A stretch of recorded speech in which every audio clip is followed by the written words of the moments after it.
Well, hello there, everybody. We are on page 75 of your captain's log, and we are going to be covering your bent knee leg raise to work your core, your rectus abdominis, lower part of that rectus abdominis, okay?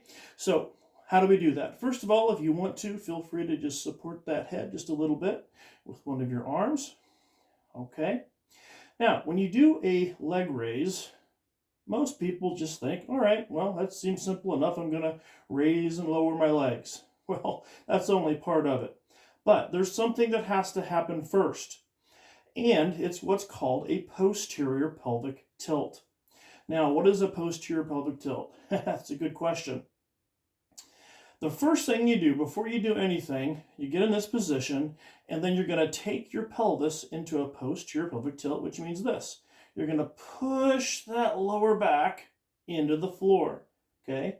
You'll notice that I have a little slightly arch here, and then when I push down that lower back by my pelvis going this direction,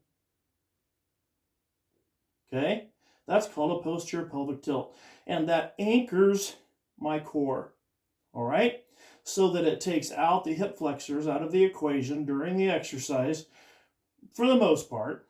Okay, doesn't overstimulate that hip flexor while I'm doing the exercise, and it's able to activate my core more efficiently as I push that lower back down with that posterior pelvic tilt.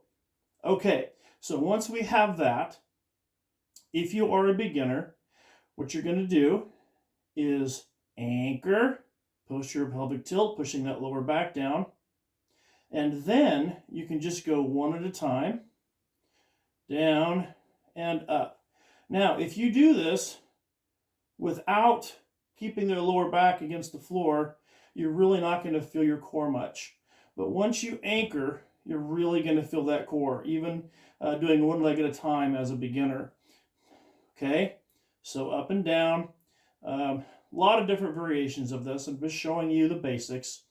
Now, once you're able to anchor that lower back, posterior pelvic tilt, then we're going to flex the toes towards the knees, and we're going to come up as far as we can, down and touch the heels, and up. Now you're going to notice, some of you, as your legs go down, it's going to make your back arch, okay? So that means that it's a little bit too hard.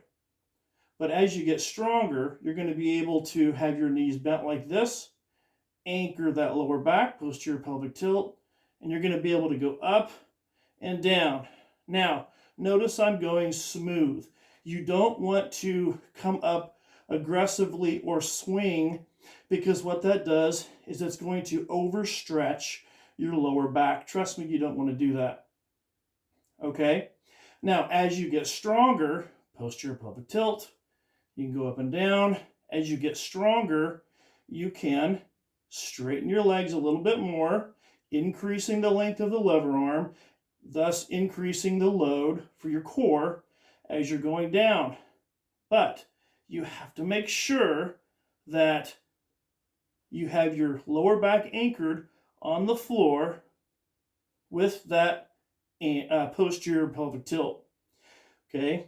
If your legs are too straight, you're lifting too much weight, you'll notice that as you go down, your back comes off the floor and arches.